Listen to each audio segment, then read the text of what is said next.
Welcome to the Kind of Nerdy Girls podcast. Fandom, fun, funny. Kind of Nerdy Girls podcast. Hey, KJ, how are you? I am so excited to talk to you. Oh my gosh. Let me start by introducing you. I've got Giancarlo Esposito on the phone with me. You may know him as Gus from Breaking Bad and Better Call Saul. His films include Malcolm X, Do the Right Thing, The Usual Suspects, and so many more. And as a kind of nerdy girl, I am so excited to talk to you about The Boys and The Mandalorian. Woo! Woohoo! Yes. I'm excited to be with you. I can hear your excitement, and it's palpable. Boy, there's some great shows I've been a part of, and I'm so happy to be here to talk to you about them. I love this Mandalorian show. It's sort of taken everyone by storm all over the world, and there's reasons for that. It's got just a great bones and great storyline, and we were so anxious to see the first live-action version of a Star Wars theme in Mandalorian. So many great themes and mythology are coming up, and our fans are so much smarter than I am about all the history of Star Wars, and they were yearning to see this unfold week to week, where they can have a chance to process all the information and put together all the puzzle pieces that are existing in the Star Wars universe. Well, and you know, as a girl here whose first hero was Princess Leia, and I hate to have to say it, but I'm one of those Star Wars fans who's just super happy that we're getting more Star Wars, right? Like, I don't care if the story doesn't go the way I want it to. How cool is it, Giancarlo, that we have more Star Wars and that you're in it? It has been a dream come true. I had always wanted to be a part of an iconic franchise that kind of address the bigger issues of our world in a galaxy that we are unfamiliar with. It's a journey show that allows us to take the journey visually and also characteristically with our relationships that are drawn in this. I love playing Moff Gideon. This guy is a take charge kind of guy. You don't quite know what he wants, but you know he's going to be forceful and he's going to get what he wants. And he is someone who is a tactician, who has all of this intelligence that we don't know how or why yet. We know he's a Moff. There have been other Moffs who've been wardens of a certain particular part of the galaxy after the Empire fell, but we don't know a lot about Moff Gideon other than he has a formidable presence and he wears a cape and carries a lightsaber and he flies his own TIE fighter, which is an antiquated vehicle for the time that we're in now, but he's reconstructed and brought it back to life.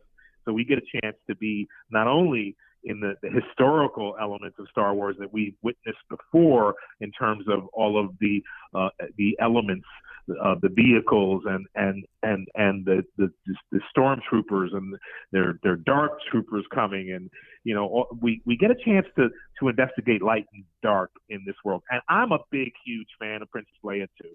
I fell in love with her back in the earlier movies. I always wanted to be some version of Luke Skywalker. And, I tell you a funny story. I was walking in the park about 10 years ago with a friend, and we were coming from the ice skating rink in Central Park, and he had his kids with him, and I had my kids. And he looked at me, he said, you are the light. And what do you mean? He says, you're the light. You're going to do Star Wars one day. I was like, you got to be, come on. He says, no, you're such a positive guy, and you are the light. And so here I am playing Moff Gideon with the dark saber. It's pretty dark. See the light and the dark. Well, and you know what? I wanted to address that with you. One of our listeners, I asked them, like, give me your questions. And Martin had a very interesting question about that. He said, does your villain character really think he is the villain? Oh, that's a great question. Well, I've played a few villains before, and what I love about the kind of illumination that came to me playing a villain is human.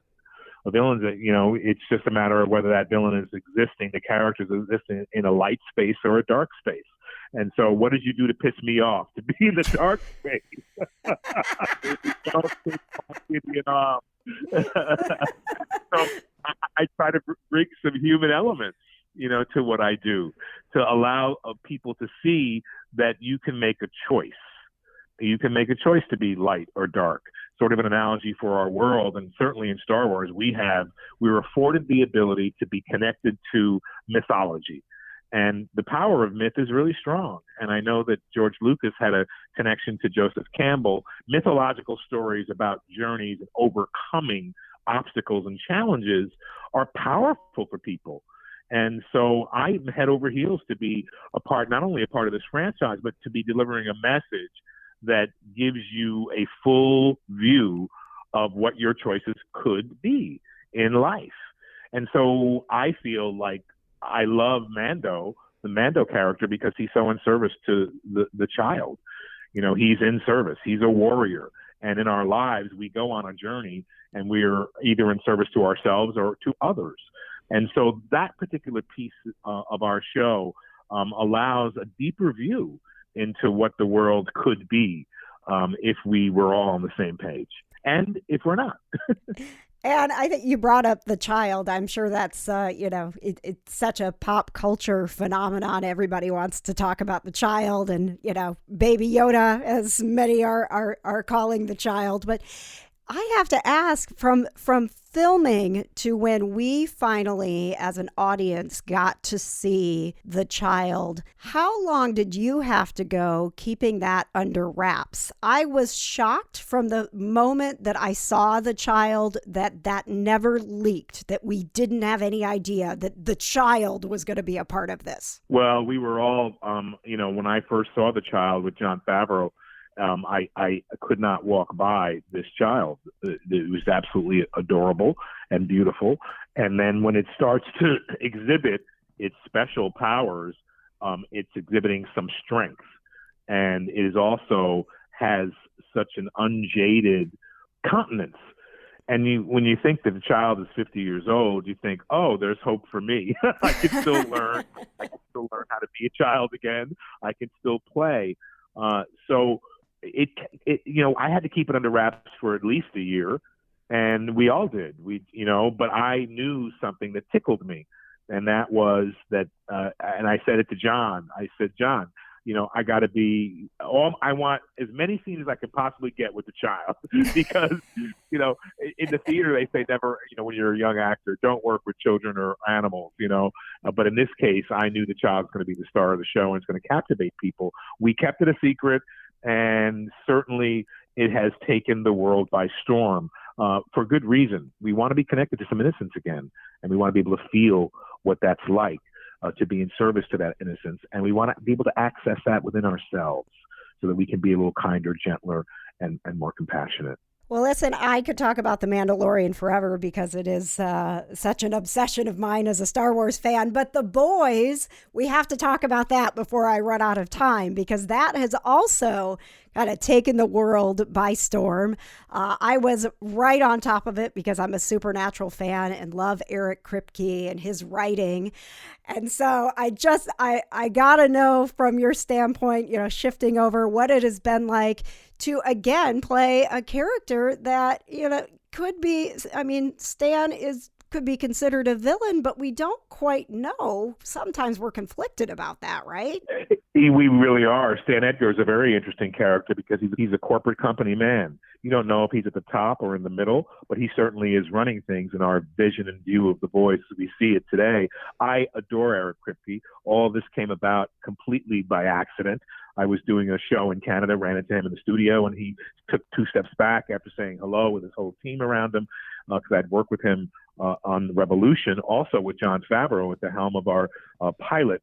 He directed our pilot. So Stan Edgar, to me, God, I love his crispness.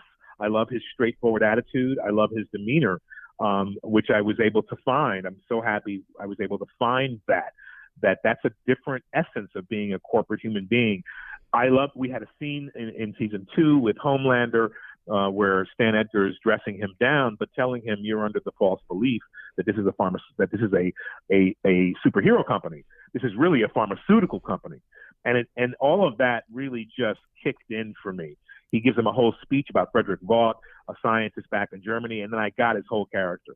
This guy's about science and money.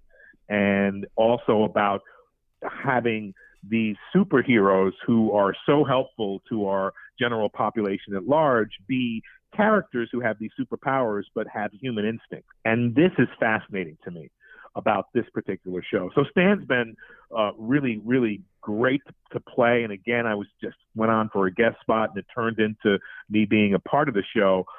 It's fun.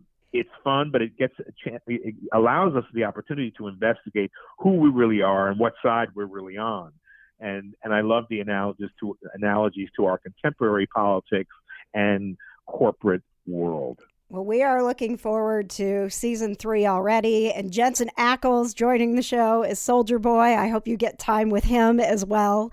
And thank you so much for joining us here. Have an absolutely fantastic holiday, and we will be watching The Mandalorian as long as it is on and devouring all of this wonderful Star Wars universe that we have now. Thank you so much.